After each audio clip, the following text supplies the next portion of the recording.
আসসালামু আলাইকুম।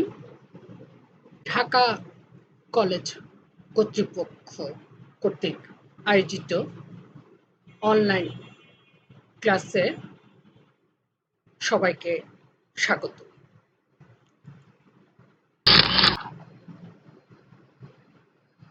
আজ আমি তোমাদের বিবিএ তৃতীয় বর্ষ কার্য ব্যবস্থাপনার অধ্যায় ১-এর সূচনা পর্ব সম্পর্কে আলোচনা করব। তোমাদের সঙ্গে আছি আমি সাবিনা তাসমিন, সহকারী অধ্যাপক, ব্যবস্থাপনা বিভাগ, ঢাকা কলেজ। প্রিয় শিক্ষার্থী, আশা করছি তোমরা ভালো আছো, বাসায় আছো এবং তোমাদের যে অনলাইন কার্যক্রম শুরু হয়েছে তার সঙ্গে নিজেকে সম্পৃক্ত করে পড়াশোনার কাজটি যতদূর সম্ভব করা যায় করছো। আজ আমি শুরু করব তোমাদের কার্য ব্যবস্থাপনার প্রথম অধ্যায় সম্পর্কে আমি আলোচনা করব। প্রথমে আমরা এখানে কিছু ছবি দেখে নিই। একটি গাছের ছবি দেখতে পাচ্ছি। পরবর্তীতে আমরা একটি কারখানায় কিছু গাছের গুঁড়ির প্রসেসিং এর ছবি দেখতে পাচ্ছি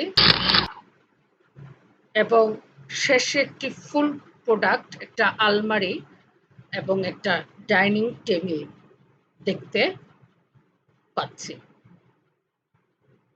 তোমাদেরকে এই ছবিগুলো এজন্য দেখালাম, যখন একটি গাছ থাকে সেটি পরিবেশের অংশ হিসাবে আমরা চিন্তা করি, তখন তার কিছু উপযোগিতা আছে, কিন্তু আমরা যখন সাধারণ দৃষ্টিকোণ থেকে দেখি তখন এটার উপযোগিতা আমরা তেমন দেখতে পাই না।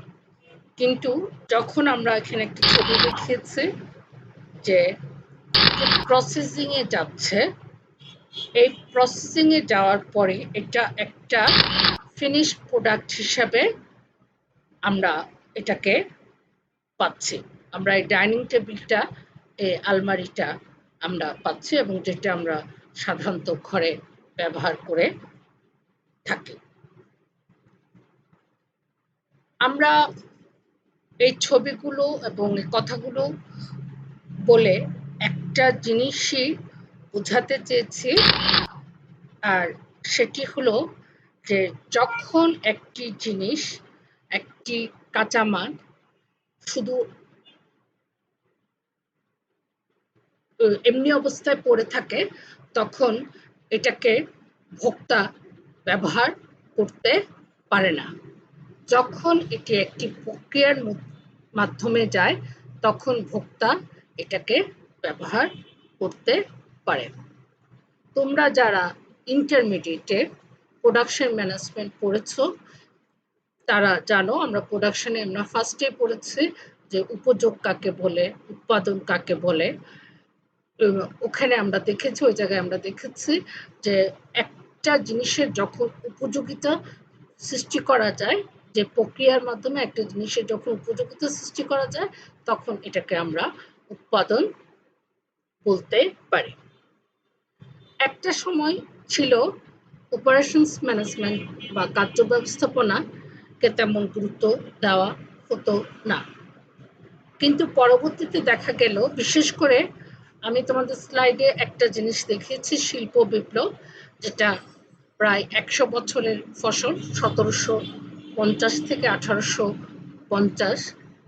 এই শিল্প বিপ্লবের ফলে দেখা গেছে যে প্রোডাকশনকে আরো বেশি গুরুত্ব দেওয়া হয়েছে এবং প্রোডাকশন ম্যানেজমেন্ট হিসাবে একটি সাবজেক্টের আবির্ভাব হয়েছে বা একটা বিভাগের আবির্ভাব হয়েছে এবং এখানেরই একটি উন্নত সংস্করণ হচ্ছে অপারেশনস ম্যানেজমেন্ট। এই জায়গায় আমরা একটি জিনিস কিভাবে উৎপাদন করি এবং কিভাবে একটি প্রক্রিয়ার মাধ্যমে গিয়ে শেষ পর্যন্ত আমরা ভোক্তার কাছে একটা ফিনিশ প্রোডাক্ট, একটা ফুল প্রোডাক্ট হাতে তুলে দিতে পারি, এই সম্পর্কে আলোচনা করা হয়। চলো এবার আমরা formally production management, operations management কাকে বলে এই জিনিসটা একটু দেখে। কাঁচামালকে চূড়ান্ত দ্রব্য বা সেবায় রূপান্তর করে নতুন উপযোগ সৃষ্টি করার জন্য উৎপাদন পরিকল্পনা প্রণয়ন, সংগঠন, নির্দেশনা, প্রেষণা, সমন্বয় সাধন ও নিয়ন্ত্রণকে কার্য ব্যবস্থাপনা বলে। আমি এতক্ষণ যে কথাগুলো বলেছিলাম যে একটা কাঁচামালকে যখন আমরা উপযোগ সৃষ্টি করে একটি নতুন প্রোডাক্ট তৈরি করি তখন এটাকে আমরা, এবং এটার জন্য আমাদের যে পরিকল্পনা করতে হয়, সংগঠন করতে হয়, নির্দেশনা দিতে হয়, প্রেষণা আছে, সমন্বয় সাধন আছে, নিয়ন্ত্রণ আছে, এই সবকে মিলে আমরা এটাকে বলছি কার্য ব্যবস্থাপনা। তোমরা যখন বাসায় এই কোশ্চেনটির প্রিপারেশন নিবে তখন অবশ্যই একটি ভূমিকা লিখবে এবং এই ভূমিকাতে শিল্প বিপ্লবের কথাটা অবশ্যই উল্লেখ থাকবে এবং কিছু মনীষীদের বাণী দিবে যে মনীষীরা কার্য ব্যবস্থাপনা সম্পর্কে কি ভেবেছে, কি কথা বলেছে, এবং শেষে তোমরা একটা ভালো উপসংহার দিয়ে এটার একটি টানবে। এরপরে আমরা দেখব কার্য ব্যবস্থাপনার লক্ষ্য ও উদ্দেশ্য। কি কি উদ্দেশ্যে কার্য ব্যবস্থাপনা এবং লক্ষ্য নিয়ে কার্য ব্যবস্থাপনা থাকে। একটা হচ্ছে বিশেষায়িত জ্ঞান ব্যবহার। আমরা যখন একটা জিনিসকে আলাদা করি তখন তার গুরুত্ব অন্যভাবে পায়, তার একটা বিশেষায়িত জ্ঞান থেকে। সম্পদ ও ক্ষমতার পূর্ণ ব্যবহার। আমার যে সম্পদ আছে এবং আমার যে ক্ষমতা আছে তার ফুল ব্যবহার আমি করতে পারি কিনা। আমরা ব্যবসা সম্পর্কে সবসময় জানি যে ব্যবসা হচ্ছে মুনাফা অর্জন করা, এবং মুনাফা তখনই অর্জিত হবে যখন দেখা যাবে আমার সম্পদের আমি ফুল ব্যবহার করতে পারছি কিনা। তৃতীয় নাম্বার হচ্ছে উৎপাদন পরিকল্পনা।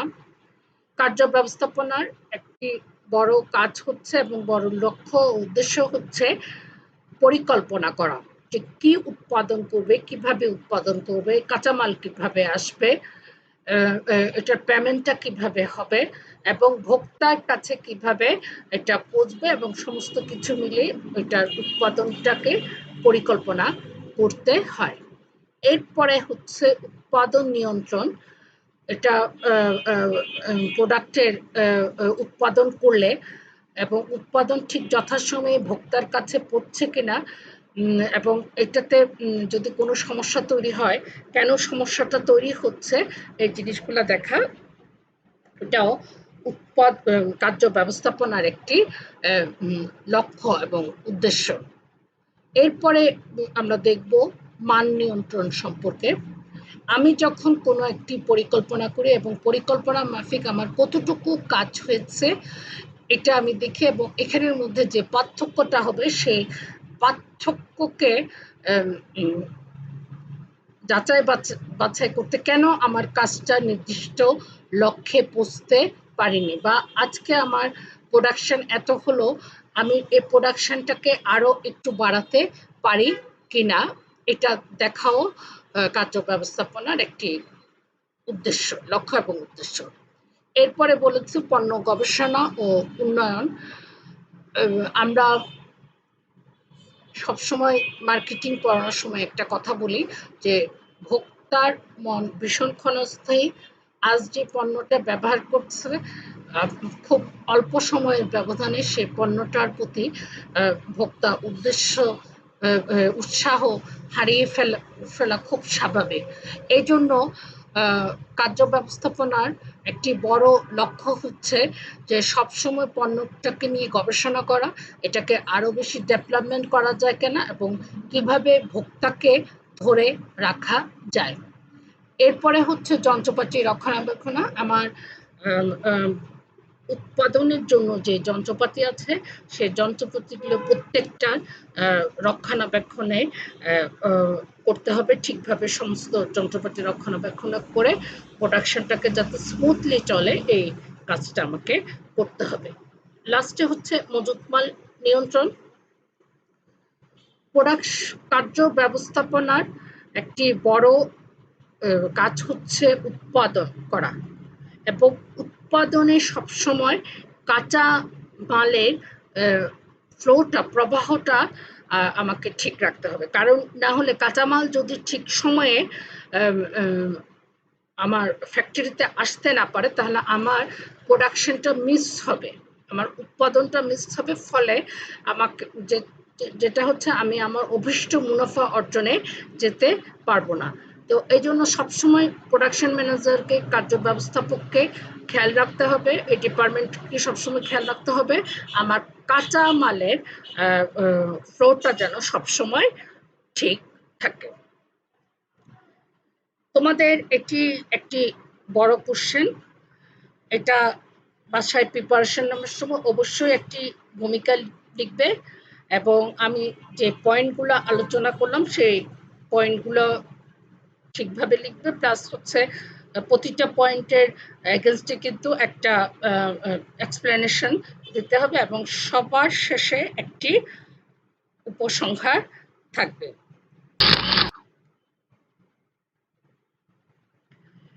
এরপরে হচ্ছে আমরা যে কোশ্চেনটা নিয়ে আলোচনা করব বা যে টপিকস নিয়ে আলোচনা করব সেটা হচ্ছে কার্য ব্যবস্থাপনার আওতা, যে কার্য ব্যবস্থাপনা কি কি আওতা নিয়ে কাজ করে। আমরা এখানে প্রথমে দেখছি যে পণ্যের নকশা করে এবং তোমরা মার্কেটিংয়ে থাকতে মার্কেটিং যখন পড়েছো এবং কার্য ব্যবস্থাপনার সঙ্গে যেমন প্রোডাকশনের একটি ওতপ্রোতভাবে সম্পর্ক আছে, তেমনি মার্কেটিংয়ে বাজারজাতকরণেরও একটা গভীর সম্পর্ক আছে। তো এইখান থেকে আমরা দেখতে পারি যে পণ্যের নকশাটা খুব ইম্পর্টেন্ট একটা কাজ করে। আমরা সবসময় বলে থাকি যে গ্রাহক হচ্ছে গ্রাহকের মনস্তাত্ত্বিক দিকটা আমাদের দেখতে হবে এবং মনস্তাত্ত্বিক দিক খুবই ক্ষণস্থায়ী জিনিসকে আমরা যদি ধরে রাখতে চাই আমাদের ব্র্যান্ডের প্রতি, আমাদের পণ্যের প্রতি, তাহলে আমার নকশা, রং এগুলোর প্রতি আমাকে যথেষ্ট খেয়াল রাখতে হবে। তোমরা অনেক সময় দেখবে যে সবাই হয়তো একটা জিনিস একটা গোল কিছু করছে, কিন্তু কেউ যদি এখানে ত্রিভুজ আকৃতির কিছু হয়তো এখানে ব্যবহার করে, দেখা যায় যে ওই জিনিসটার প্রতি সবার একটি আগ্রহ কাজ করে এবং ওই জিনিসটার প্রতি ভোক্তা ঝুঁকে বেশি। এরপরে আছে উৎপাদন পরিকল্পনা। অবশ্যই উৎপাদনের পরিকল্পনাটা করতে হবে যে আমরা কি প্রোডাক্ট উৎপাদন করতে চাচ্ছি, এটার জন্য প্রয়োজনীয় কাঁচামাল কি এবং প্রয়োজনীয় কাঁচামাল আমরা কিভাবে সংগ্রহ করব, এটাকে পাইকারিতে কিনবো নাকি খুচরাতে কিনবো, এটার পেমেন্টটা কিভাবে হবে, বাকিতে হবে নাকি নগদ পেমেন্ট করব এবং এটা কোন সময়ে কারখানায় এসে আমরা নিয়ে আসবো এবং কতদিনের মধ্যে আমরা পণ্যটা তৈরি করে বাজারে ছাড়বো এবং সমস্ত কিছু এই পরিকল্পনার আওতাভুক্ত। এরপরে হচ্ছে উৎপাদনের লজিস্টিক্স সাপোর্ট, যেটা যে উৎপাদনের সঙ্গে যে জিনিসগুলো আছে আমাদের গুদামজাতকরণের ব্যাপার আছে, পরিবহনের ব্যাপার আছে, নগদ অর্থের ব্যাপার আছে, এই জিনিসগুলো আমাদের সমস্ত কিছু ঠিক আছে কিনা এই জিনিসটাকেও উৎপাদন কার্য ব্যবস্থাপককে এই ঠিক করতে হবে। এরপরে হচ্ছে উৎপাদন নিয়ন্ত্রণ। আমরা পরিকল্পনা করলে পরিকল্পনা মাফিক কতটুকু কাজ হয়েছে এইটা আমরা যখন ঠিক করতে পারবো তখনই আমরা বেসিক্যালি হচ্ছে নিয়ন্ত্রণটায় যেতে পারবো। এবং নিয়ন্ত্রণটাই করলে যেটা হবে যে আমাদের পরিকল্পনা মাফিক কতটুকু কাজ হয়েছে এবং বাকি কাজটুকু কেন হয়নি এই জিনিসটা আমরা বের করতে পারবো। এবং এর ফলে আমাদের কি কি ব্যর্থতা ছিল, কি কি আমাদের ক্যাপাবিলিটি ছিল না, এই জিনিসটা কিন্তু এখানে বের হবে। এবং এর ফলে যে কর্মীদেরকে কি ট্রেনিং দিতে হবে, নাকি আমাকে আরো ঋণ নিতে হবে, বা আমি পাইকার থেকে নিব নাকি খুচরা থেকে নিব, নাকি বিজ্ঞাপন দিয়ে এই পণ্যটি সম্পর্কে গ্রাহককে আকৃষ্ট করব, এই সমস্ত জিনিস কিন্তু বিবেচনা করে এখানে উৎপাদনের নিয়ন্ত্রণের ব্যাপারটা কার্য ব্যবস্থাপনা দেখবে। এরপরে হচ্ছে প্রযুক্তি নির্বাচন। বর্তমানে হচ্ছে গ্লোবালাইজেশন, বিশ্বায়ন, আমরা সমস্ত পৃথিবীকে একটা গ্রাম ধরতে পারি। তাহলে দেখা যাচ্ছে যে একটি দেশ যদি প্রযুক্তি ব্যবহার করে এবং আমরা যদি প্রযুক্তি ব্যবহার না করি তাহলে দেখা যাচ্ছে ওই দেশের সঙ্গে তাল মিলিয়ে আমরা চলতে পারবো না। কারণ আমরা যখন প্রোডাকশন করব, যখন প্রোডাকশনটা আমাদের দেশের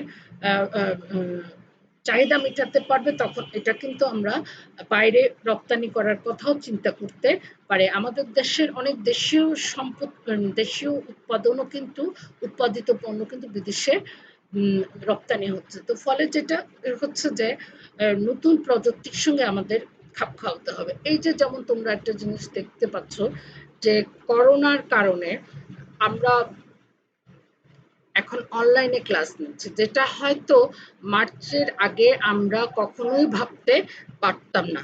যখনই দেখা গেছে যে আমাদের ছুটিটা অনেক দীর্ঘায়িত হয়েছে, সংক্রমণ রোধের কারণে আমাদের ছুটিটা অনেক দীর্ঘায়িত হচ্ছে এবং আমাদেরকে বাসায় থাকতে বলা হচ্ছে, তো তখন দেখা গেল যে অনলাইন কার্যক্রমের যে একটা প্রযুক্তি, যে বাসায় বসে আমি তোমাদের সঙ্গে তোমাদের পড়াগুলোকে একটু আলোচনা করতে পারছি, তো এই প্রযুক্তির সঙ্গে কোপ করার ক্ষমতাও কিন্তু থাকতে হবে। এবং এটা কিন্তু উৎপাদন ব্যবস্থাপকের একটি গুরুত্বপূর্ণ কাজ।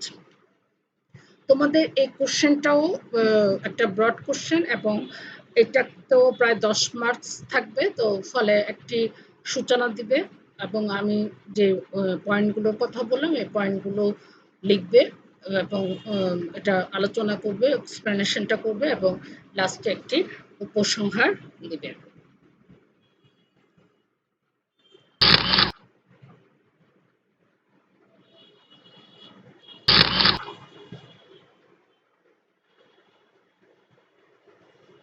এরপরে আমরা দেখব কার্য ব্যবস্থাপনার কার্যাবলী। কার্য ব্যবস্থাপনা কার্যাবলীর মধ্যে আমরা অনেকগুলো কথা আগেই বলে ফেলেছি। এখানে যেটা দেখা যাচ্ছে উৎপাদন পরিকল্পনা আছে, যে পরিকল্পনা করতে হবে আমরা কি করব। যেমন বর্তমানে তোমরা দেখছো করোনার কারণে আমাদের যে মাস্ক, স্যানিটাইজেশন, স্যানিটারি যে হ্যান্ড ওয়াশ, এগুলোর হয়তো চাহিদা বেড়েছে। তো কেউ যদি এখন পরিকল্পনা করে যে আমি এই প্রোডাক্টগুলো উৎপাদন করব, তাহলে হয়তো তার চাহিদা ফুলফিল করা সম্ভব হবে। তোমরা আরেকটা জিনিস দেখো যে এবার ঈদে কেনাকাটা তুলনামূলকভাবে অনেক কম হয়েছে, কারণ সচেতন ব্যক্তি এই কোনো জনসমাগমে যায়নি। তো এজন্য দেখা গেছে যে বর্তমান পরিস্থিতি অনুসারে আমাকে কি উৎপাদন করলে ভালো হবে, এটাই হচ্ছে কার্য ব্যবস্থাপনার একটি বড় কার্যাবলী। পণ্যের নকশা আয়ন, নকশাটা করতে হবে, নকশার ব্যাপারটা এখানে খুব ইম্পর্টেন্ট। নকশার সঙ্গে রং, প্যাকেজিং এগুলো অনেক বেশি ওতপ্রোতভাবে জড়িত। কোনো ডিজাইন, কোনো কালার, এটার প্রতি গ্রাহকের একটা আগ্রহ থাকতে পারে এবং সেই কালার, সেই ডিজাইন যদি গ্রাহককে সরবরাহ করা যায় তাহলে দেখা গেছে যে গ্রাহককে একটি উৎপাদনের, একটি প্রোডাক্টের প্রতি ধরে রাখা সম্ভব হয়।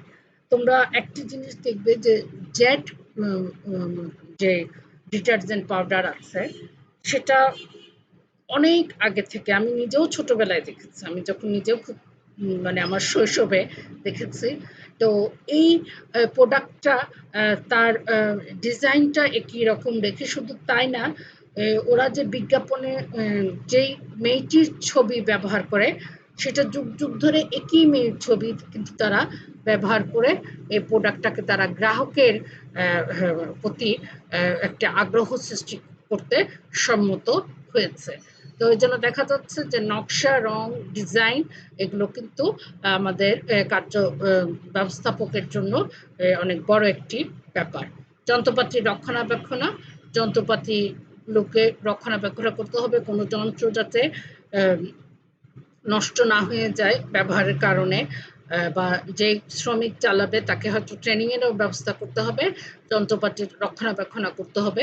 উৎপাদন নিয়ন্ত্রণ, আমরা যেহেতু পরিকল্পনা করছি সেহেতু আমাদের নিয়ন্ত্রণ করা খুব জরুরি, কারণ পরিকল্পনা মাফিক কতটুকু কাজ হলো ওইটাই আমরা কিন্তু নিয়ন্ত্রণের মাধ্যমে জানতে পারি।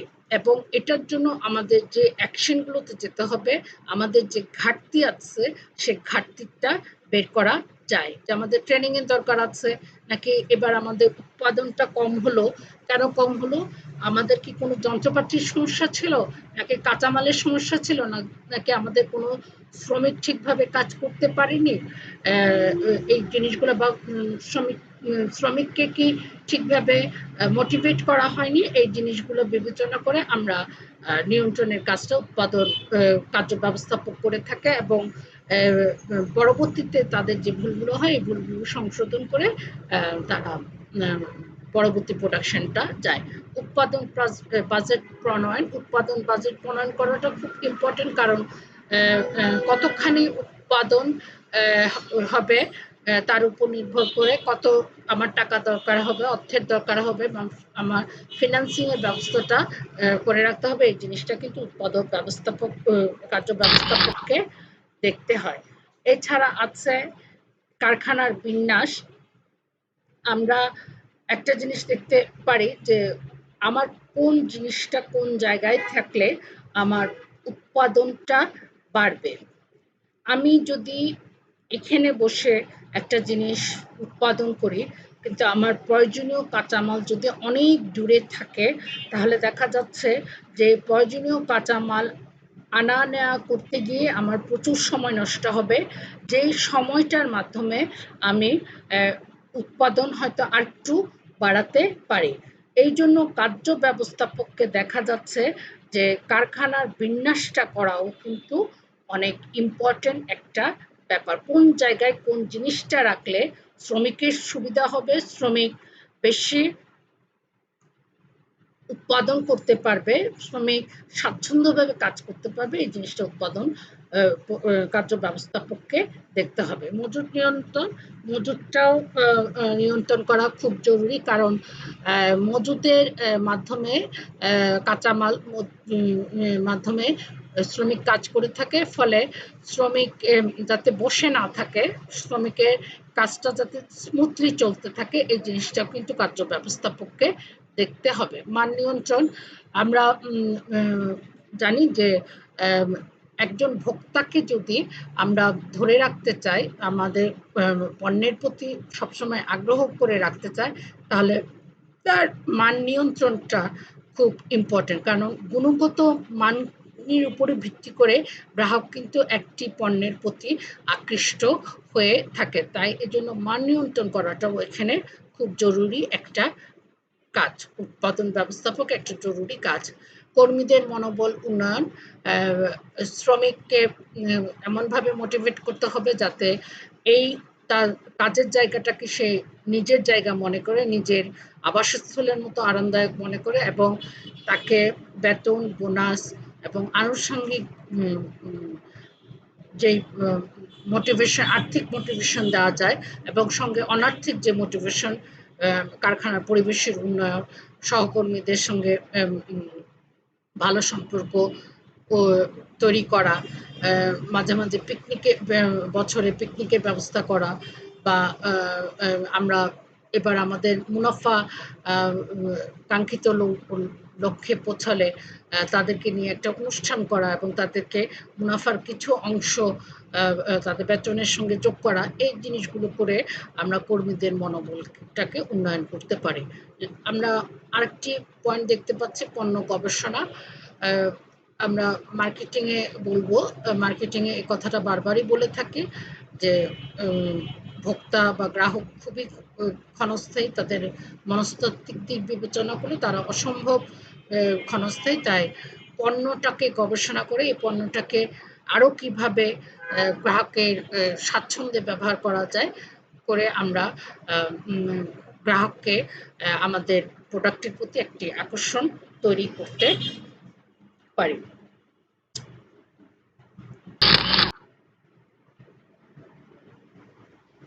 নিউ থার্ড ইয়ারের সঙ্গে আজ আমার অনলাইনে প্রথম ক্লাস। তোমাদের সঙ্গে আমি মার্চের দিকে সম্ভবত একটি ক্লাস করেছিলাম, এরপরে তোমাদের সঙ্গে বন্ধ হয়ে যাওয়ার কারণে আর ক্লাসটা করতে পারিনি। তাই তোমাদের কোনো কোশ্চেন থাকলে আমাকে কমেন্ট বক্সে দিবে, আমরা পরবর্তী ক্লাস করার সময় আমি তোমাদের যে প্রশ্নগুলো তার উত্তর দেওয়ার চেষ্টা করব। আর যদিও এখন সাধারণ ছুটি উঠে গেছে, তাও চেষ্টা করবে খুব জরুরি কাজ ছাড়া যাতে ঘর থেকে বাইরে যেতে না হয়, ঘরে থাকার চেষ্টা করবে, ঘরে থেকেই একটি আনন্দময় জীবন পাওয়ার চেষ্টা করবে। তোমরা যারা বিশেষ করে